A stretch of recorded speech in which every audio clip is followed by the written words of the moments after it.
What happens when Hollywood's most legendary tough guy walks into a den of daytime television hosts who think they can push him around? Well, you're about to find out, and trust me, this is one confrontation you won't see coming. Clint Eastwood, the man who made careers out of staring down bad guys and delivering justice with a whisper, found himself face to face with Joy Behar in what started as a routine promotional appearance, but quickly spiraled into television chaos. Before we dive into this explosive encounter, make sure you hit that subscribe button and drop a comment below, because this story is going to leave you speechless. The cameras rolled live, and Whoopi Goldberg smiled warmly at their guest. "Ladies and gentlemen, please welcome the legendary Clint Eastwood," she announced as the studio audience erupted in applause. Eastwood nodded politely as he settled into his chair, his weathered hands resting calmly on the armrests. "Thank you for having me," he said in that unmistakable gravelly voice. "So Clint, tell us about your latest project," Whoopi continued, keeping things light and professional. "What drew you to this particular story?" "Well, it's about second chances," Eastwood replied thoughtfully. "Sometimes people deserve another shot at redemption, even when society has written them off." Sarah Haynes leaned forward with genuine interest. "That's such a beautiful theme. How do you choose which stories to tell at this stage in your incredible career?" "I look for truth," Eastwood answered simply. "Stories that say something real about the human condition. Hollywood's got enough fantasy." The conversation flowed naturally for several minutes, with Eastwood sharing insights about his directing process and working with actors. The studio audience was clearly captivated by his presence and wisdom. But Joy Behar had been unusually quiet, sitting back in her chair with a knowing smile. She had been waiting for her moment, and now she saw it. "Clint, can I ask you something?" Joy interjected, her tone shifting noticeably. "You talk about truth and redemption, but don't you think some of your past comments about certain political figures might contradict that message?" The temperature in the studio seemed to drop several degrees. Whoopi shot Joy a warning glance, but it was too late. Eastwood's eyes narrowed slightly as he turned to face Joy directly. "Which comments would those be, Joy?" "Oh, you know," Joy said with false sweetness, "your support for politicians who shall remain nameless but who have made some pretty questionable statements about women and minorities." "I don't recall making any statements that disparaged women or minorities," Eastwood replied evenly, his voice carrying that familiar steel edge that movie audiences knew well. "But by association," Joy pressed on, clearly enjoying herself, "don't you think your political endorsements send a message?" The other hosts exchanged uncomfortable glances. This wasn't the direction anyone had planned for the interview to go. Eastwood leaned back in his chair and fixed Joy with a stare that could have frozen water. "Young lady, I've been in this business since before you were born. I've worked with people of every background, every political persuasion, and I judge them by their character, not their party affiliation." "Young lady?"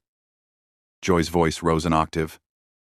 "Excuse me, but I think I have every right to ask tough questions of my guests. And I have every right not to answer gotcha questions from someone who's more interested in creating controversy than having a conversation." Eastwood shot back, his calm demeanor never wavering despite the edge in his voice. Joy's face flushed red. "Gotcha questions? I'm asking about your public statements, Clint. That's called journalism. Is that what we're calling it now?" Eastwood replied with a slight chuckle that somehow made the insult even more cutting. "In my day, journalism involved research and facts, not fishing expeditions." Whoopi tried to intervene. "Let's maybe get back to talking about your film, Clint." But Joy wasn't backing down. "No, I think this is important. You can't just come on television and expect softball questions when you've made controversial political statements." "Such as?" Eastwood's voice remained steady, but his eyes had that dangerous glint that anyone who'd watched his movies would recognize. "Well, there was that whole empty chair thing," Joy said smugly, referring to a political convention appearance from years earlier. "You mean when I used a creative metaphor to make a point about political accountability?" Eastwood replied. "Yeah, I remember that. What about it?" "Don't you think it was a little, I don't know, unhinged?" Joy pressed, clearly thinking she had found her angle. The studio audience was dead silent now. Even the crew members had stopped moving, sensing that something significant was happening. Eastwood leaned forward slightly, his voice dropping to that whisper-quiet tone that was somehow more intimidating than shouting. Joy, let me ask you something. How many films have you made? What does that have to do with anything? Joy shot back defensively. Just answer the question. How many films have you directed, produced, or starred in? That's not the point. I'm a television host and comedian. Right. And how many Academy Awards have you won? Joy's voice was getting higher. Again, that's not relevant to this discussion. How about this then? Eastwood continued, his tone becoming more pointed. How many careers have you launched? How many young actors have you given their first break? How many stories have you told that actually meant something to people? I entertain people every day on this show, Joy replied. But her confidence was clearly shaking. Do you? Eastwood asked with genuine curiosity. Because, from where I'm sitting, it looks like you ambush guests and try to create controversy for ratings. Is that your idea of entertainment? Sarah Haynes jumped in, trying to lighten the mood. Clint, your films have entertained millions of people around the world. What's been the most rewarding part of your career? But Eastwood wasn't ready to let Joy off the hook yet. You know what, Sarah? I'll answer that. The most rewarding part has been working with professionals. People who understand that respect is earned, not demanded. People who don't hide behind a panel of co-hosts to take cheap shots at their guests. Joy's mouth fell open. Cheap shots? I'm asking legitimate questions about your political views. No. Eastwood corrected her. You're trying to create a viral moment for your social media clips. There's a difference between asking about someone's views and trying to ambush them. I'm not ambushing anyone, Joy protested. I'm doing my job. Your job is to interview guests about why they're here, Eastwood replied calmly. I came here to talk about a film I'm proud of, a story about redemption and second chances. You want to talk about politics and create drama. Whoopi made another attempt to steer the conversation. The film does sound fascinating, Clint. Can you tell us about the main character? It's about a man who's made mistakes, Eastwood said, his eyes still locked on Joy, but who's trying to do better. Sometimes the biggest obstacles aren't the ones in front of you, but the people who want to keep you defined by your past instead of letting you grow. The metaphor wasn't lost on anyone in the studio, least of all Joy, who was clearly getting more agitated by the minute. That's a beautiful message, Sarah said, clearly trying to keep things on track. Redemption is such a powerful theme in storytelling. But Joy wasn't about to let the moment pass. Speaking of redemption, don't you think some people are beyond it? I mean, when someone consistently supports divisive politics, at what point do we stop giving them chances? Eastwood's jaw tightened almost imperceptibly. Are we talking about the character in my film? Or are you trying to make this personal again? I'm talking about accountability, Joy replied with false righteousness. Public figures have a responsibility to their fans. Do they now? Eastwood's voice carried that dangerous quiet that anyone familiar with his movies would recognize. And what responsibility do television hosts have to their guests? To ask the tough questions that matter. Joy shot back immediately. No, Eastwood said firmly. To treat people with basic human decency, something you seem to have forgotten. The other hosts exchanged panicked glances. Whoopi was frantically trying to signal the producers. But Joy was too caught up in what she thought was her moment of triumph. Human decency? Joy laughed harshly. That's rich coming from someone who spent decades playing violent characters and glorifying gun culture. The studio audience gasped audibly. Even by the View's standards, this was crossing a line. Eastwood sat back in his chair and studied Joy for a long moment, as if seeing her clearly for the first time. You know what your problem is, Joy? Enlighten me, she replied sarcastically. You think being loud makes you right. You think being confrontational makes you brave. But all it really makes you is a bully hiding behind a microphone. Excuse me? Joy's voice reached a pitch that made everyone in the studio wince. You heard me, Eastwood continued, his voice remaining steady and controlled. You sit here day after day taking shots at people who can't fight back effectively because they're guests on your show. You think that makes you powerful, but it just makes you small. How dare you call me small? Joy stood up from her chair, her face bright red with rage. "I've been doing this job for years. I've interviewed presidents, celebrities, world leaders. And how many of them left here feeling like they'd been treated with respect?" Eastwood asked pointedly. "How many walked away thinking that was a professional interview?"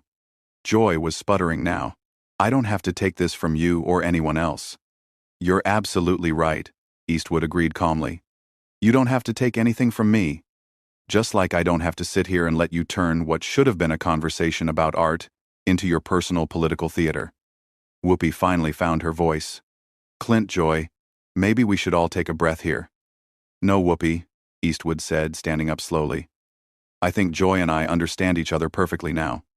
Joy was practically vibrating with anger. "You can't just walk out of an interview because you don't like the questions." "Watch me," Eastwood replied with that iconic squint. "I came here as a courtesy to talk about something I care about. I didn't come here to be your punching bag for the day." "This is live television," Joy protested. "You can't just leave." "Can't I?" Eastwood asked, already reaching for his microphone. "See, that's another thing you don't understand, Joy. Real power isn't about cornering someone on live television. Real power is knowing when to walk away. If you leave now, you'll look like you can't handle tough questions," Joy said desperately, sensing her moment slipping away. Eastwood paused and looked directly into the main camera. "Folks watching at home, I came here to talk about a film that means something to me. Instead, I got ambushed by someone more interested in viral clips than actual conversation. That tells you everything you need to know about the state of television today." Then he turned back to Joy. "As for handling tough questions, lady, I've been handling tough questions since before you knew what a microphone was. The difference is they were usually asked by professionals." Joy's face was now purple with rage. "You arrogant has-been. You think you can just insult me on my own show?" The words hung in the air like a slap. The studio audience was completely silent. The other hosts looked mortified, and even the crew members were staring in shock. Eastwood slowly turned back to face Joy, and for a moment, his expression was exactly like the characters he'd played in dozens of westerns, calm and dangerous and absolutely done with the situation. "Has been," he repeated quietly. "That's interesting coming from someone whose biggest claim to fame is sitting at a table talking about other people's accomplishments." The silence that followed was deafening. You could hear a pin drop in the studio as everyone processed what Joy had just said. Eastwood's expression didn't change, but somehow the air around him seemed to crackle with energy. "Has been," he repeated slowly, as if tasting the words. "You know, Joy, in all my years in this business, I've been called a lot of things, but usually by people who had accomplished something themselves." Joy realized she had gone too far, but pride wouldn't let her back down. "I've accomplished plenty, thank you very much." "Have you?" Eastwood asked, his voice dropping to that whisper that was somehow more terrifying than screaming. "Let's see. You've managed to insult how many guests over the years? Created how many controversies? Destroyed how many interviews that could have been meaningful conversations?" "I ask the questions that need to be asked," Joy replied, but her voice was shaking now. "No," Eastwood corrected her. "You ask the questions that get you attention. There's a difference between journalism and performance art, and you seem to have forgotten which one you're supposed to be doing." Whoopi made one final desperate attempt to salvage the situation. "Clint, maybe we can start over. Joy, why don't you apologize and we can get back to discussing the film?" Joy whirled on Whoopi. "Apologize? For what? For doing my job?"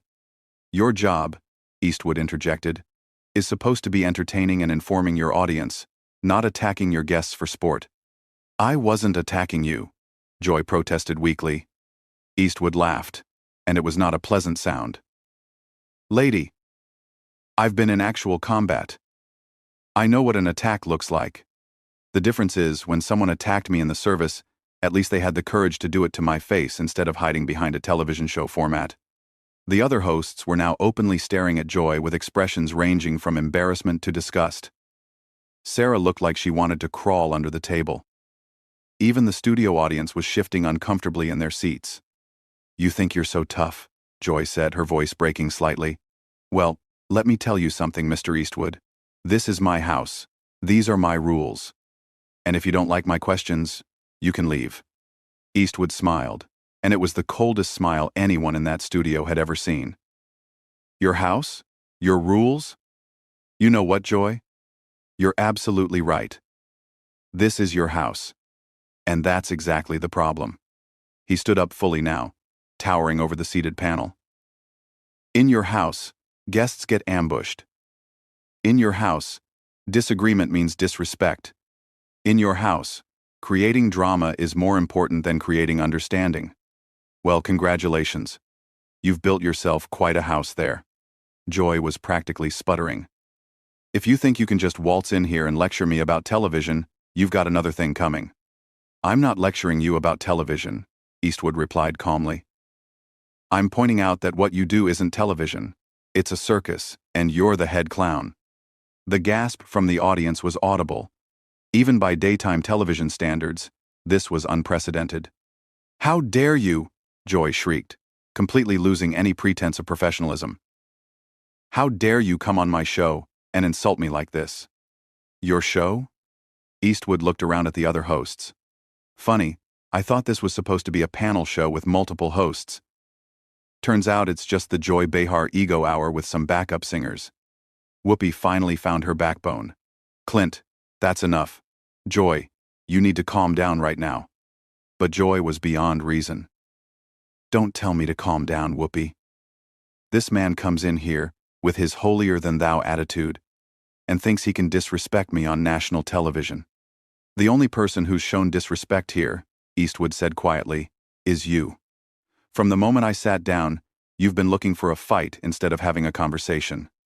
I was doing my job, Joy repeated, but the words sounded hollow now. No. Eastwood shook his head slowly. Your job would be asking me about my work, my process, maybe even my opinions on things related to filmmaking. Your job would be making your audience feel like they learned something or were entertained by something worthwhile. He gestured toward the cameras. Instead, you've spent the last 20 minutes trying to embarrass a guest who came here in good faith, and you've succeeded in embarrassing yourself and your show instead. Joy looked around desperately for support, but found none. The other hosts were studiously avoiding her gaze. The audience was clearly on Eastwood's side, and even the crew members were shaking their heads. Fine, she said finally, her voice cracking. If you don't want to answer real questions, then maybe you shouldn't be doing interviews. Eastwood was already removing his microphone, but he paused at those words. Real questions? You want to know what a real question sounds like, Joy? He looked directly into the main camera again. A real question would be, what drives you to keep making films at your age? A real question would be, what advice would you give to young filmmakers? A real question would be, what story are you most proud of telling? Then he turned back to Joy. But those questions require you to actually care about the answers, and we both know you don't. The studio was so quiet you could hear the camera operators breathing. Joy looked like she wanted to say something else, but for once in her career, she seemed to be at a loss for words. You know what the saddest part of all this is? Eastwood continued, his voice almost gentle now. You had a chance to have a real conversation with someone who's lived through decades of American cinema history. Instead, you chose to play gotcha games, like an amateur blogger, looking for clicks. He finished removing his microphone and set it carefully on the table.